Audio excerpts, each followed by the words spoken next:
안녕하십니까. 재미있는 사례 민법 용어 해설.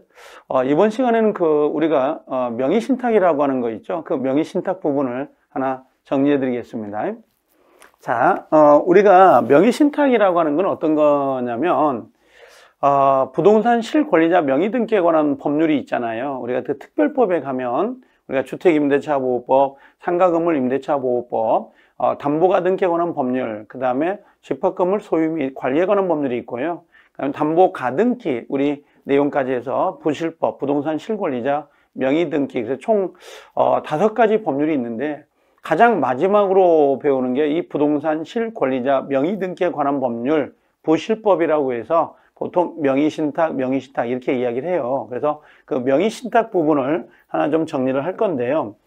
우리 시험에서는 79번 정도나 80번 정도로 이 명의신탁이 배정이 됩니다. 사례형으로. 그래서 지금까지 31회까지 오면서 이 명의신탁이 사례형으로 빠진 적은 거의 없어요. 거의 99%가 한 문제씩 배정이 된다고 보시면 될 건데요. 자, 여기 보니까 뭐라고 되어 있냐면, 자, 이 명의라고 되어 있잖아요. 명의를 신탁한다 이렇게 되어 있어요. 명의를 부탁한다 이렇게 되어 있는데요.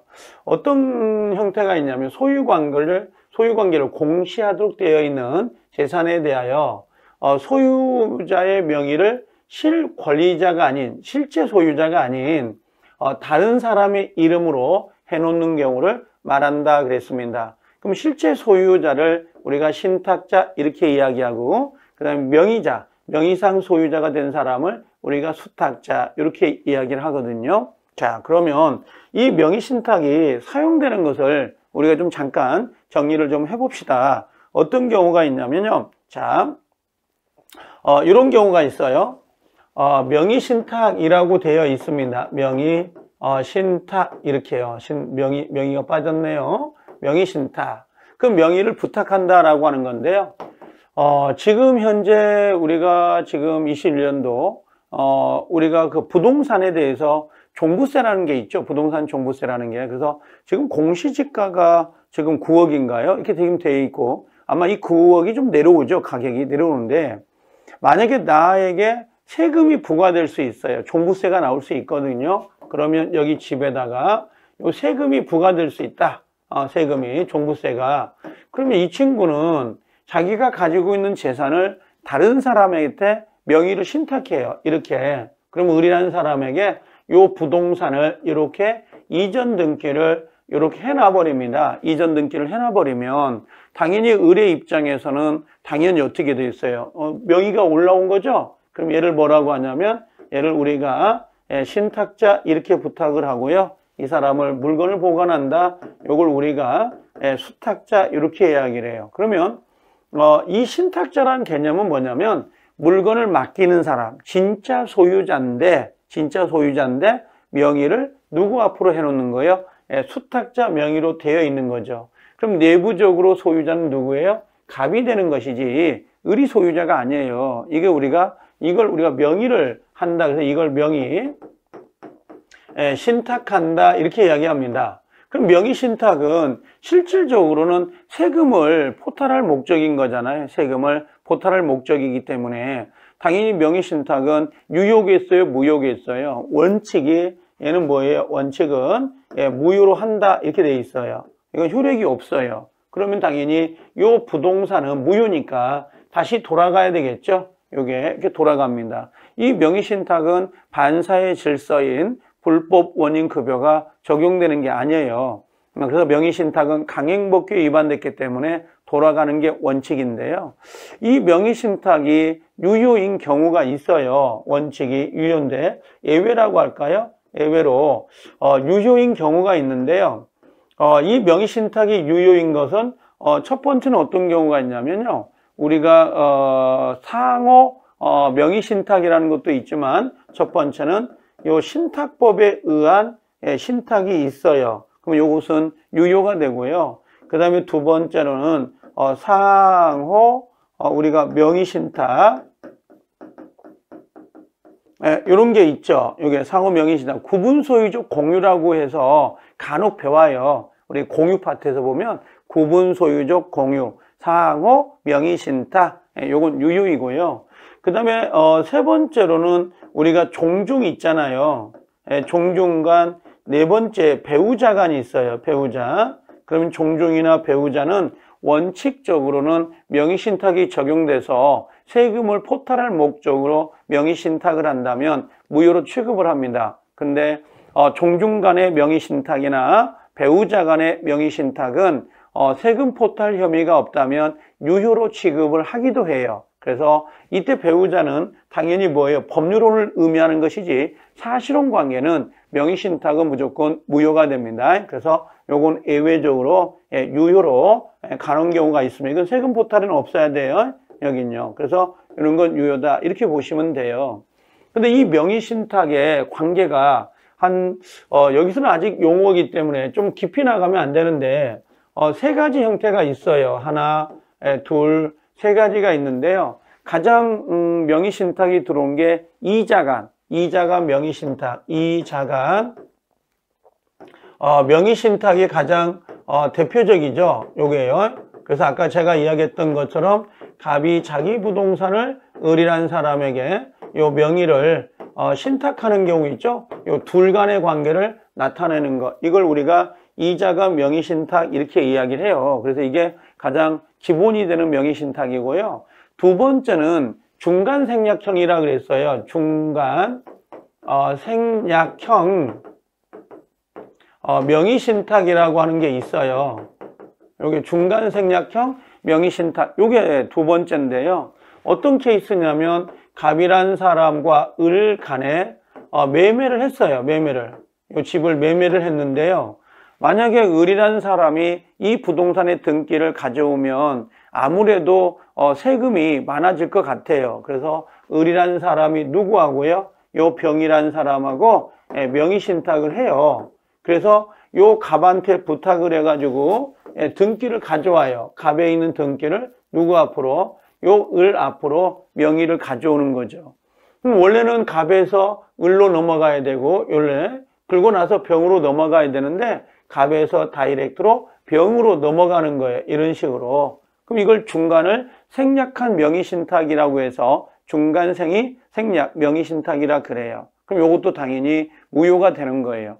명의신탁은 기본적으로 무효라는 효과가 원칙입니다. 자, 그 다음에 세 번째는 계약 위명이라 그래서요. 계약 위명 명의신탁 이렇게 이야기를 해요.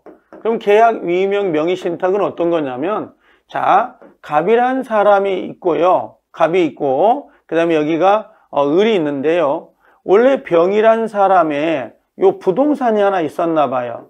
요 부동산이. 근데 갑이 요 병한테 직접 이 부동산을 매수하면 만약에 비싸게 팔거나 또 아니면 병이 안 팔 것 같으니까 요 갑이라는 사람이 누구한테? 을이라는 사람한테 요 부동산을 대신 매수해라라고 이렇게 위임을 주는 경우가 있어요. 그러고 나서 갑이 매매대금과 그러고 나서 을이 요 을 명의로 부동산을 매수하는 형태입니다. 그러면 원래는 갑이 병한테 물건을 사갖고 와야 되는데 을한테 위임을 해가지고 을 명의로 계약을 맺고 을 명의로 등기가 되는 형태예요. 그럼 이것도 명의신탁이 되거든요. 그러면 이자간 명의신탁이라는 거 있죠? 여기 가장 이자간 명의신탁, 중간생략형 명의신탁, 계약 위명 명의신탁 해서 이렇게 세 가지 종류가 나오긴 해요. 그래서 실제 명의신탁은 우리가 사례형으로 문제를 풀어봐야 쉽게 접근할 수 있어요. 자, 그래서 요 명의신탁인데요. 자, 내용을 한번 봐볼까요? 자, 소유관계를 공시한다 그랬어요. 공시, 외부에 알리는 것, 등기라고 생각하면 되는데요. 되어 있는 재산에 대해서 소유자 명의의 실소유자가 아니란 말이에요. 그러면 이건 누구예요? 제3자, 일종의 뭐라고 하냐면 수탁자라고 보시면 돼요. 수탁자 명의로 해 놓는 것이다 라고 되어 있어요. 그러면 실제 소유자는 신탁자고 그 다음에 명의를 가지고 있는 자가 수탁자죠. 그럼 이 명의신탁은 원칙적으로 이 조세를 포탈할 목적이 좀 커요. 그래서 부동산 실권이자 명의 등기에 관해서 이걸 뭐라고 한다는 거예요? 무효로 처리를 하겠다라고 하는 거. 단지 아까 예외적으로 무효가 아닌 경우도 있다 그랬어요. 신탁법에 의한 신탁, 상호 명의 신탁, 그 다음에 종종이나 배우자 간에 조세 포탈 혐의가 없다면 당연히 그 명의 신탁은 유효로 인정을 한다는 거 하고 정리를 해주시면 돼요. 그래서 실제는 우리가 명의 신탁이란 말을 쓰고 있지만 이 명의 신탁이 우리 시험에서는 반드시 한 문제 정도가 배정이 되니까 꼭 체크를 해서 실제 우리가 좀 다뤄봐야 될 필요가 있는 내용들이에요. 그렇게 정리를 좀 해주시면 될 것 같아요. 그 다음에 우리가 하나 더 기억을 하고 갈 필요가 있는 용어를 하나 좀 정리를 해 드릴게요. 어디가 있냐면 요거 좀 넘어오면 자, 이 명의신탁이나 무과실책임은 원래 수업 시간에 나가면서 배울 수 있는데요. 요 무효하고 취소를 좀 정리할 필요가 좀 있어요. 그래서 이 무효 취소는 민법 총칙에서 나오는 부분입니다. 자, 아까 명의신탁 요거 하나 하고 이번 시간엔 이 무효 취소를 좀 하나 보여드릴게요. 민법 총칙에 예를 들면 41번부터 우리 민법이잖아요. 근데 49번 정도, 48번 정도 가면 무효 취소가 나와요. 그래서 요 무효 취소를 하나 정리하는데요. 요 무효나 그 다음에 요 취소라는 것은 반드시 계약, 법률행위가 성립이 됐다는 전제에서 나오는 게 무효예요. 자, 무효를 먼저 설명을 하면 갑이 집을 하나 가지고 있습니다. 자, 그래서 을하고 계약을 맺을 건데요. 자, 갑이란 사람이 만약에 친구를 만나서 술을 먹고 택시를 타는 것까지는 기억이 나는데 아침에 일어나니까 양복 주머니에서 계약서가 떨어지는데요. 그 계약서가 제 집을 팔았더라고요. 근데 아무리 생각을 해도 기억이 안 나요. 왜 그러냐면 만취 상태였기 때문에 이 만취자, 요 만취자를 우리가 뭐라고 하냐면 의사 무능력자라 그래요. 의사 무능력자. 그럼 의사 무능력자 상태에서 자기 집을 매매를 한 거죠. 매매를 했단 말이에요. 기억이 안 나지만 이걸 언제 했냐 그랬더니 5월 1일 날 했어요. 그럼 다음날 일어난 게 5월 2일 날 아니에요? 5월 2일 날 보니까 내가 매매 계약을 했더라. 그럼 당연히 어떻게 해요? 생각이 안 나죠? 그러면 이 계약은 의사 무능력 상태에서 이루어졌기 때문에 얘는 처음부터예요. 처음이라는 건 5월 1일부터 계약은 성립은 됐지만 효력이 없는 걸로 다루는 거. 이걸 우리가 무효 이렇게 이야기해요. 무효 그럽니다. 자, 그럼 무효라는 것은 법률행위가 여기 돼 있죠? 요거 계약이라고 생각하면 돼요. 계약이 법률 요건을 결하였기 때문에 결하했다는 건 흠결, 하자가 있었기 때문에 당사자가 의도한 법률상의 효과가 발생하지 않는 걸 말한다라고 돼 있어요. 그래서 이 무효, 효력이 발생하지 않는다라고 하는 것은 언제부터예요? 맞아요. 처음부터 효력이 있습니까? 라고 한다면 처음부터 효력이 없는 걸로 다루겠다. 요걸 우리가 무효 그래요. 그래서 무효는 그러면 계약이 법률행위가 무효가 되는 사유가 있겠죠. 그 무효가 되는 사유는 법으로 정해져 있어요. 그래서 나중에 가면 강행법규, 의사무능력자, 반사의 질서, 그리고 비진이 상할수 통정 같은 거, 또 강행법규 위반되는 거, 불법 조건이 붙어 있는 거. 그래서 한 8가지 정도는 우리가 나중에 무효 사유로 자동으로 기억을 하더라고요. 그래서 무효 사유가 법으로 정해져 있고 거기에 해당이 되면 처음부터 효력이 없는 걸로 다룬다. 이렇게 정리를 하시면 되고요. 자, 그럼 취소는 뭐냐? 취소입니다. 취소는 어떤 걸 의미하냐면 이런 거예요. 자, 갑이란 사람이 있어요. 갑이 부동산이 있고요. 을하고 이렇게 계약을 맺을 거예요. 계약을 맺는데 요 갑이란 사람에게 예를 들면 미성년자, 제한 능력자라 그래요. 제한 능력자. 그 다음에 또 하나가 착오가 있다든지, 그 다음에 사기, 그 다음에 강박이라는 게 있어요. 그래서 제한 능력, 착오, 사기, 강박으로 요 계약이 이루어졌다면, 이 계약이 이루어졌다면, 자, 5월 1일 날 했어요. 그럼 이 5월 1일 날 한 계약은 유효이긴 해요. 유효이긴 한데 나중에 예를 들면 5월 10일 날 내가 미성년자였습니다. 내가 착오였습니다. 내가 사기나 강박을 당해서 이 계약을 했습니다. 하고 주장하면서 이 계약을 처음으로 거슬러 올라가요. 이렇게. 그래서 5월 1일까지 이걸 우리가 소급해서 유효였던 것을 뭘 만들어요? 예, 무효로 만들어버린다. 요걸 우리가 취소라 그래요. 그러면 무효나 취소는 처음부터 효력이 없는 걸로 다룬다는 것은 공통분모죠. 그런데 무효는 한 번도 따뜻해 본 적이 없어요. 유효인 적이 없는 상태로 가는 거고, 취소는 일단은 유효였다가 나중에 취소를 하면 소급해서 처음으로 거슬러 올라가서 효력이 없는 걸로 다뤄져요. 근데 조심할 건 미성년자가 계약을 하면 민법 제5조에 미성년자가 친권자의 동의 없이 계약을 했다면 그 계약을 취소할 수 있다라고 되어 있는데요. 미성년자가 계약을 했다고 해서 항상 불리한 것만은 아니에요. 예를 들면 1억짜리 집을 미성년자가 계약을 해서 5억에 팔았다, 3억에 팔았다 그러면 취소를 하겠습니까? 안 하겠죠? 그래서 취소 사유가 있다 하더라도 취소하기 전까지는 유효로 다루다가 취소 안 한다? 이걸 추인이라 그래. 추후에 인정한다? 그럼 유효가 될 것이고요. 만약에 계약이 마음에 안 들면 취소하겠죠. 그럼 이걸 소급하여 효력이 없었던 걸로 다룬다. 이렇게 보시면 되죠. 그걸 소급, 무효 이렇게 다뤄요. 자, 그럼 취소는 법률행위 효력이라고 했죠. 예, 소멸시키는 일을 말하는데 원칙적으로 제한 능력자, 미성년자 생각하세요. 사기, 강박, 착오 요 네 가지밖에 없어요. 취소 사유가 네 가지예요. 그래서 취소 사유를 외워두면 좀 깔끔하긴 하더라고요. 그래서 제한 능력, 착오, 사기, 요거 강박, 행해진 것을 이유로 일단 유효하게 성립된 법률행위 효력을 행위시에 소급하여란 말 보이죠? 예, 이걸 소급해서 소멸시킨다, 소급하여 무효시킨다 라고 하는 것, 특정인 취소권자의 의사표시를 말한다 그랬어요.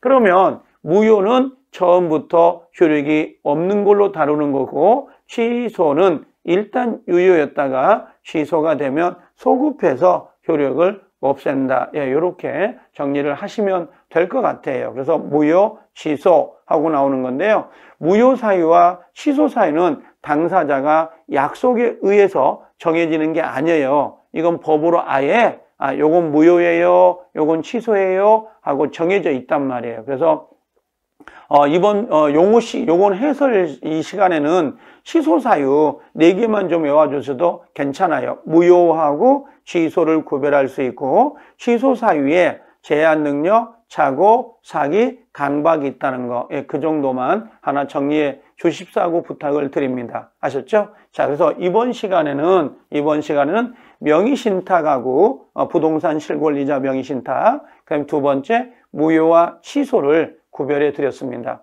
이번 시간 거는 상당히 또 중요한 부분이에요. 용어를 전체를 해설할 수는 없지만 그래도 아주 대표적인 용어들을 골라서 제가 지금 정리해서 올리고 있는 거거든요. 한 30강 정도가 올라가는 거니까 심심할 때 심심하겠습니까만은 그래도 오고다 가다 들을 수 있다면 들어주시면 좋지 않을까 생각은 됩니다. 자, 그래서 여기까지 이번 시간에 명의신탁, 그 다음에 또 무효, 취소 이렇게 정리를 해드렸습니다. 자, 수고하셨습니다. 예, 건강 조심하십시오. 예, 안녕히 계세요.